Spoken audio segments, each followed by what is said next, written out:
بسم اللہ الرحمن الرحیم۔ میرے چینل پر خوش آمدید۔ کہانی کا آغاز کرتے ہیں۔ سال ہر سال پرانی بات ہے، مصر کے ایک کم آبادی والے علاقے میں ایک کم عمر لڑکا ہارون اپنے دادا شفیع الدین کے ساتھ رہتا تھا۔ چھوٹی سی جھونپڑی جس کے باہر ایک طرف گدھا بندھا ہوتا اور دوسری طرف سبزیاں کاشت کی جاتی تھیں۔ ہارون کے دادا کافی ضعیف انسان تھے۔ ایک رات نیند میں انہیں شدید کھانسی کا دورہ پڑا۔ ہارون حساس طبیعت کا مالک تھا، نیند سے جاگ گیا اور اپنے دادا کا سینہ ملنے لگا۔ شفیع الدین نے اس کے چھوٹے سے ہاتھوں کا سہارا لیا اور بیٹھ گیا۔ ہارون کے ہاتھ اپنے ہاتھوں میں لے کر کھانستے ہوئے رک رک کر بولے، میں نے جو کیا ہے تمہارے اچھے کے لیے کیا ہے۔ سفر کے اختتام پر تمہیں سفر طویل نہیں لگے گا۔ میری وصیت کالے بستے میں پڑی ہے، اس کا سہارا لینا، منزل مل جائے گی۔ انہوں نے کونٹے پر لگے بستے کی طرف اشارہ کیا اور اس کے بعد مسلسل کھانسی نے انہیں جینے نہ دیا۔ اپنے دادا کی تدفین کے بعد ہارون کو کالے بستے کا خیال آیا۔ اس نے کالا بستہ کھولا، اس میں ایک چھتری، بہت سے پتھر اور لکڑی کے مختلف سائز کے ٹکڑے پڑے تھے۔ وہ حیران ہوا کہ یہ کیسی وصیت ہے۔ پھر اس نے الٹ پلٹ کر بیگ کا جائزہ لیا۔ بیگ کے ایک طرف ایک چھوٹی سی زپ تھی۔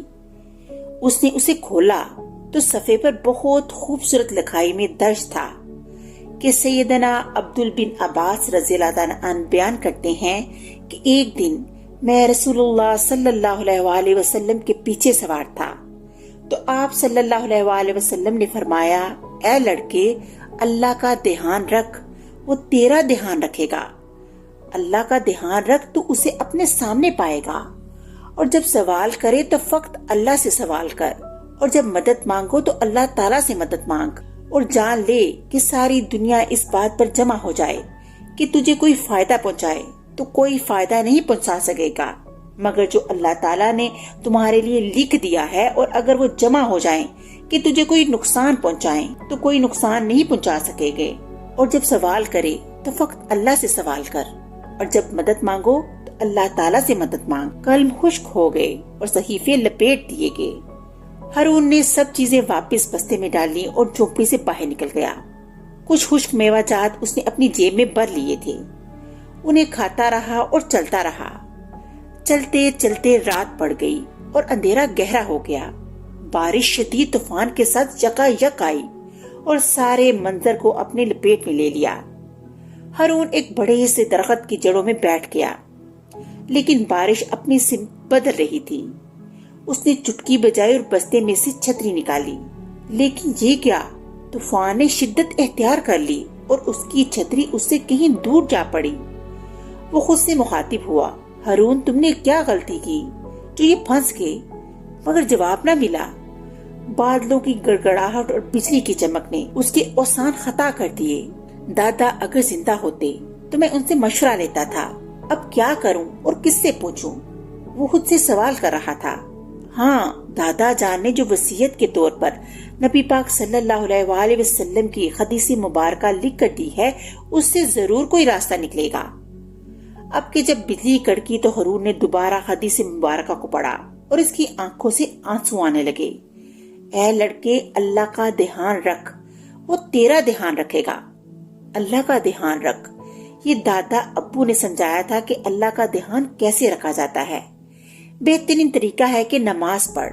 نماز اللہ کی یاد ہے، اللہ سے ملاقات ہے، اور وہ صبح سے اس وقت تک نماز کو بالکل بلائے ہوئے تھا۔ اس نے اللہ تعالیٰ کا دھیان نہیں رکھا تھا، اس لیے اللہ تعالیٰ نے اس کا دھیان نہ رکھا۔ اس نے تھوڑی دیر سوچا، پھر اپنی جگہ سے اٹھا اور چھتری اٹھا کر لایا۔ زمین پر تھوڑی سی جگہ چھتری کے لوہے والے سرے سے کھود دی اور ارد گرد پتھر رکھے۔ دیکھتے ہی دیکھتے پانی جمع ہو گیا۔ ہارون نے وضو کیا اور صبح سے ابھی تک کی ساری نمازوں کی قضا پڑھنے لگا۔ نماز پڑھ کر جب سلام پھیرا تو طوفان تھم چکا تھا۔